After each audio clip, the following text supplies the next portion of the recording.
The moment she lifted the pen, her hands began to shake so badly that a drop of ink splashed onto the white divorce papers, like a bruise that would never fade.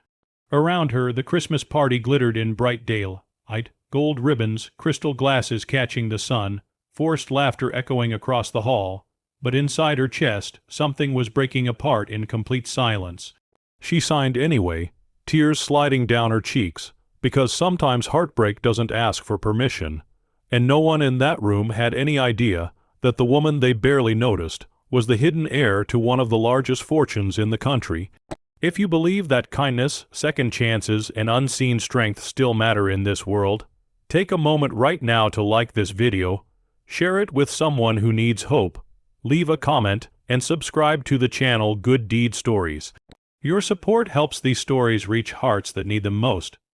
Her name was Serafina Vale, and to everyone at the office Christmas party, she was just another quiet woman from accounting who dressed too plainly, spoke too softly, and kept her eyes lowered as if apologizing for existing.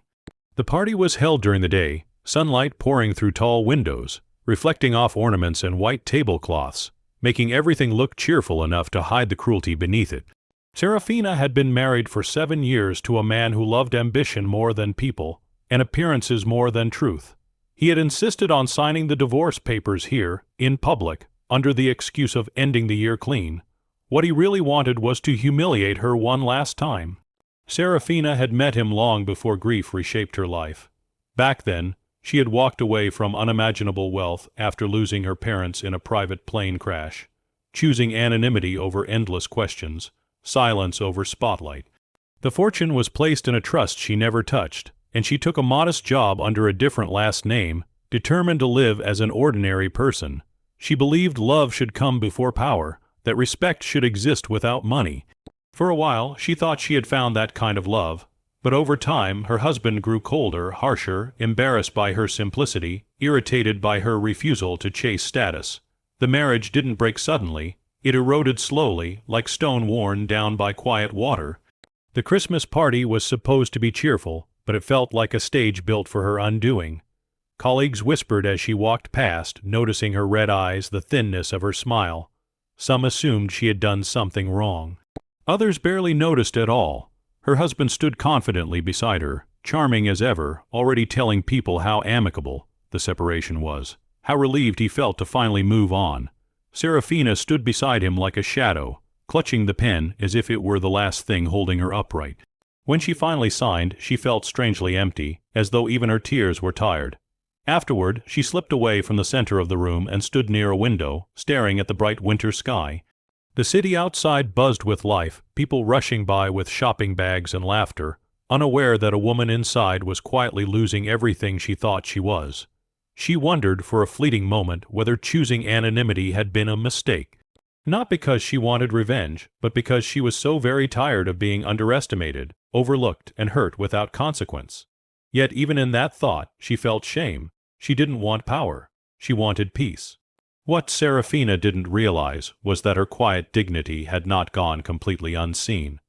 A junior employee named Maribel, who worked in facilities and helped decorate the office every year, had noticed the way Serafina's shoulders trembled when she thought no one was looking.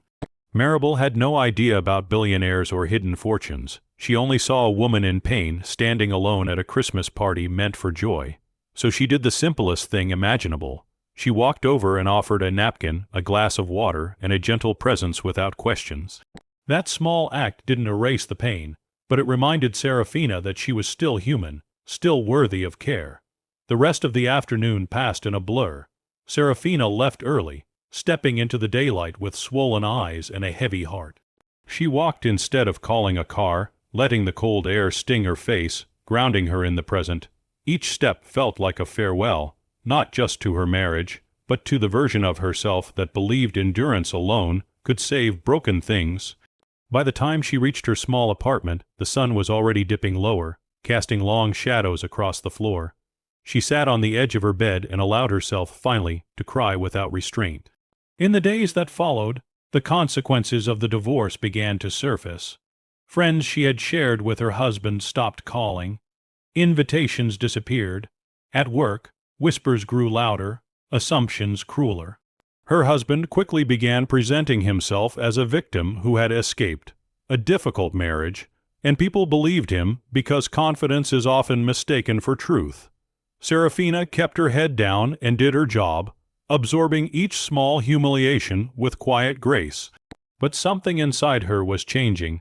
Pain, when endured long enough, either destroys you or teaches you exactly who you are. One afternoon, as she sat alone during lunch, she opened an old email she hadn't looked at in years. It was from the trustees managing her family fortune, gently reminding her that the option to step into her inheritance was always open. She had ignored messages like this for years, but now, with trembling fingers, she read every word. It wasn't about money anymore. It was about reclaiming agency, about choosing not to disappear simply because others preferred her invisible. Still, Serafina hesitated. She didn't want to shock anyone. She didn't want revenge headlines or dramatic reveals. She wanted to use what she had been given to create something meaningful, something quiet but powerful. And so she made a decision that would change everything. Not loudly, not publicly, but deliberately. She requested a meeting with the trustees, not to announce herself, but to begin funding projects anonymously. Shelters, scholarships, community programs. She wanted her pain to become a passageway, not a prison. Weeks later, the company hosted another daytime gathering, this time for a charity initiative they claimed to support. Serafina attended as usual, dressed simply, unnoticed. What no one knew was that the majority of the funding for the charity had come from an anonymous donor, finalized just days before. Her husband stood proudly at the podium, taking credit by association, basking in applause. Serafina watched calmly, no bitterness in her eyes, only clarity. She understood now that dignity did not require recognition. After the event, Marable approached her again, smiling shyly, asking how she was doing. That question, so ordinary, nearly broke Serafina all over again. She thanked her not just for asking, but for being kind when it mattered. In that moment, Serafina realized that wealth had never defined her. Kindness had, and she quietly ensured that Marable would never have to worry about rent, education, or opportunity again, without ever revealing why. As the year drew to a close, Serafina finally stepped away from her job, leaving behind a simple resignation letter and a reputation no one had truly understood. News began to circulate weeks later about a reclusive heiress stepping into philanthropic leadership, about a woman whose values centered on humility and second chances. When her ex-husband saw her face on the news, confident yet gentle, recognized at last for her integrity, regret struck him too late to matter. Serafina felt no triumph, only relief. She had survived being underestimated, and she had done so without losing herself. If this story touched your heart, if you felt her pain, her quiet strength, or her journey toward self-worth, please take a moment now to like this video, share it with someone who might need encouragement, and let us know in the comments how it made you feel. Before this story ends, we have one small request from the heart.